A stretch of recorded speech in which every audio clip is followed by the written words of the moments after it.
Media మిత్రులకు, తెలుగు ప్రజలకు మీ మంగ్లీగా నేను ఒక్క విషయం చెప్పదలుచుకున్నాను. చట్టం ఎవరికి చుట్టం కాదు. తప్పు ఎవరు చేసినా శిక్షార్హులే. ఈ మైక్రో ఫైనాన్స్ అనే పదమే నాకు తెలియదు.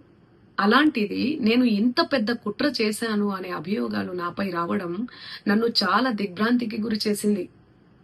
నన్ను ఆదరిస్తున్న తెలుగు కుటుంబ సభ్యులకు మళ్ళీ చెప్తున్నా, మీ మంగ్లీ ఎలాంటి తప్పు చేయలేదు. ఈ కేసుకు నాకు ఎలాంటి సంబంధమూ లేదు. అబద్ధాన్ని అబద్ధమని చెప్పి ఇంత గొంతు చింపుకొని చెప్తున్నా కూడా నాపై బురద చల్లడం ఆగడమే లేదు.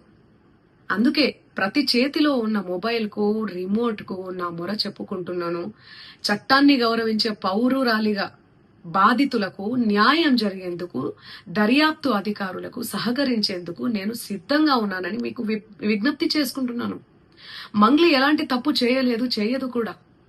ఈ మైక్రో ఫైనాన్స్ కేసు చీటింగ్ కంపెనీకి డబ్బులు వసూలు చేసిన వివాదంలో నాకు ఎలాంటి సంబంధం కూడా లేదు. మధునాయక్ ను మా కమ్యూనిటీ ప్రోగ్రామ్ లో భాగంగా నన్ను, నా తమ్ముడు శివాను కలిసిన మాట వాస్తవమే.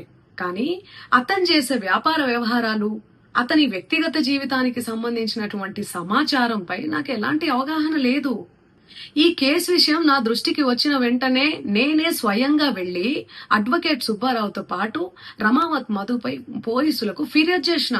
తప్పు చేసిన రమావత్ మధు అండ్ గ్యాంగ్ పై ఖచ్చితంగా చర్యలు తీసుకోవాల్సిందే. బాధితులకు న్యాయం చేయాల్సిందే. ఈ కేసులో మోసగాళ్లను, బాధితుల అంశాలను పక్కన పెట్టి నాపై, నా కుటుంబ సభ్యులపై దుష్ప్రచారం చేసేందుకు కొందరు వ్యక్తులు కావాలని ఈ వివాదంలోకి నన్ను లాగుతున్నారు. నిజానికి ఈ మైక్రో ఫైనాన్స్ అనే వ్యవహారంలో నష్టపోయింది బాధితులతో పాటు నేను కూడా ఒక బాధితురాలనే. వాళ్ళు అమాయకులు, డబ్బులు పోగొట్టుకున్నారు. నేను పేరుని నష్టపోయాను. ఈ వివాదం తెరపైకి వచ్చినప్పటి నుండి ప్రతి క్షణం నా కుటుంబ సభ్యులు, నేను చేయని తప్పుకు బద్నామయ్యి మానసిక క్షోభకు గురి అవుతున్నాం.